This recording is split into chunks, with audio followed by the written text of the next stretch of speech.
پروژه برافراکن جدا برای دلال دیتن جبهه کردن نکات خانه دیزاین دیا ویرد بتن دوره و جدا دیت برافراکن بعرض تقریبا 25 متر ولی اكيد يعني جوده بيكتن دوله ديت چكن او ترافيكا نومينتن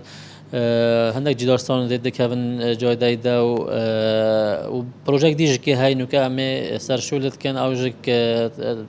جارت كرنا وان بينات دوروبر خابير زاخو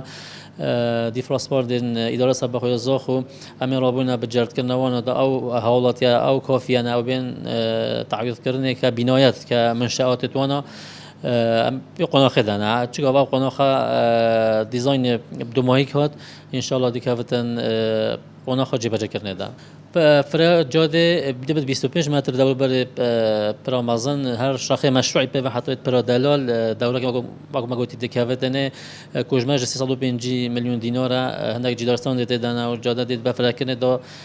ان شاء الله خطا كي هيا كر سنتر زاخو بي اكس اي دي دا بورس وكيل وير تشيب بتن يعني دا وير ازدحامك تشينا بتن جبهن دا ترافيك ديت را كرنا دي دوله كي دينادن داكو خدمته هولتي بتر بيت كرنا بله هرش پرا مازن حتی شد پرا سنی اوجک پروژه که هی دوروبر خابیر زاخو بیتن وکو پارکو بین ودنا خلکی بوان بید درست کرنه نکات قنا خود دیزاین دیا و تعریف کرنا او بینات کهون بر ان شاء الله چگاه دیزاینای بدو مایک هات او ان شاء الله بجبر کرنه جلوی اداره سرباخوی زاخو